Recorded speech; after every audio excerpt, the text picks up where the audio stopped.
All right, hey everybody. Matt with Matt Powers Fitness here. It is good to see everybody again. Hope you guys liked the interview that I did with Cole. Gonna hopefully put out videos like that. I'm hoping every 2 weeks, 2 to 3 weeks, depending on who I can come up with and who's available. So hopefully you guys enjoyed that. Definitely appreciate you guys watching that. I've been getting a lot of questions from people at like the pool and whatnot and out in public about, I'm like you, I wear a lot of CrossFit gear out in public, and people ask me, hey, where's a good CrossFit gym around here? And of course I mentioned where I train at, CrossFit Lee Summit. But oftentimes they mention they live downtown Kansas City or they live somewhere else. And, I really don't know of any good quality gyms that I've been to out there. But it got me thinking about what were some good characteristics of a CrossFit gym that these people should be looking for. So today we're going to talk about 6 good signs of a CrossFit gym. So 6 good things that you can see in any CrossFit gym, and this should give you a good barometer of whether or not that's a gym that you want to belong to, okay? So let's talk about this. The first thing is quality coaching. You got to have quality coaching at a gym, okay? Especially at a CrossFit gym. For the amount of technical movements that we do and stuff that we move under heavy load, having quality coaches to teach you how to move properly will help you not only maximize performance, but it'll also prevent injuries. And it just makes fitness that much more fun when you have a coach who is there to, motivate you and keep you safe and make sure that you are not only, having fun, but also progressing to your goals. So, and also keeps you accountable too. Many of our coaches are also, friends with the members. So, having that accountability partner is huge in a CrossFit gym, because let's be honest, CrossFit's hard. It's not for everybody, but having some coach there who you really like, who will give you a reason to come to the gym and get your workout in for that day. So you got to have quality coaches, and I'll be honest, it's amazing how hard it is to find quality coaches. I mean, we're very lucky at where I train at. We have a bunch of quality coaches, and a lot of gyms aren't that lucky. Maybe they're in a smaller town where they don't have a big pool to pull from. So having a bunch of quality coaches is just so huge, so huge. Number 2 is programming. So we're talking about the actual workout that you will be doing in the particular class that you are doing at your CrossFit gym. Now, programming is every gym is different. Every gym programs their workouts completely different. Some like to do a lot of metabolic training. Some like to do a lot of strength training. Some like to do a lot of gymnastics. I think the perfect gym is one that kind of combines all 3 of them. It doesn't do, a bunch of hero wads every day, where we're doing 30, 45-minute workouts, but we're not doing strength completely all the time. We're not doing Olympic lifting all the time. It's a nice combination of all of those. And, programming should have an end goal in sight. Whoever is doing the programming, whether it's the head coach or it's the owner, should have some sort of end goal in sight. We're doing some sort of progression to something. We're not just putting cards in a hat and pulling it out and, hey, that's the workout for the day. You don't want to be doing that. You want some sort of schedule on kind of what you're doing and what you're progressing towards. So for example, hey, you're doing back squats, 8 sets of 5 at 60%. Next week we're doing 65%, et cetera, et cetera. So you definitely don't want to be doing, like I said, those hero wads every single day. I see a lot of gyms that are like that, where the coach will just program just some crazy long wad every single day, and wonder why members are leaving is because, A, their bodies are absolutely trashed, and they're not having that constantly variety that they want to have. They want to be doing some strength stuff. They want to be doing some metabolic stuff. They want to be doing gymnastic stuff. They want to be learning new skills.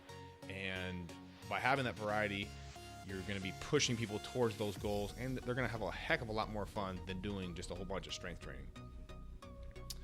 Yeah, so it should definitely be diverse. And CrossFit's got a kind of a saying that you should program for the best and scale for the rest. So what I mean by that is, just because only 5 out of your 200 members can do muscle ups doesn't mean you shouldn't program muscle ups. We should be striving towards getting better. But at the same time, hey, for the athletes that can't do the muscle ups, maybe we do some ring dips and chest to bar pull ups or something like that. So everything can be scaled down to what that athlete is capable of. So always scale for the best, and then scale down for the rest of the class. Number 3 is, and this is a huge one in CrossFit, definitely understated, I think, is the people or the community. You know, when you're looking to join a CrossFit gym or you're at a CrossFit gym, I mean, are the athletes happy? Are they progressing? Are there some fit people there? Are there people that you want to progress towards, their fitness goals? Hey, they've got a bunch of strength, or hey, maybe they lost 100 pounds. I mean, are there people there at that gym that have the goals or have already reached the goals that you want to be at? You know, that's what you should be looking for. Not every person at the gym is going to be, a CrossFit Games athlete fit, in that type of personality or that type of, fitness. And, most people at a CrossFit gym are going to be kind of like your average Joe guys, and you're going to sprinkle in some really great athletes and some people that need to lose a little bit of weight. And that's kind of what you're looking for. You want to kind of have a little bit of piece of everything.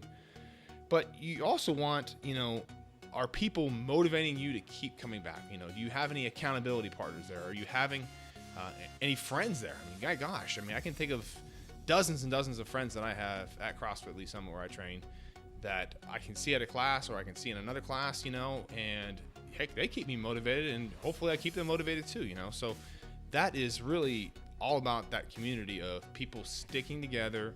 Hey, Dave, haven't seen you at a workout for a while. What's going on? Oh man, I've been busy. Cool, man. Get your butt back in here.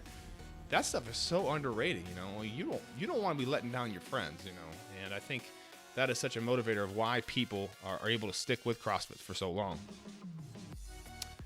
Number 4 is equipment.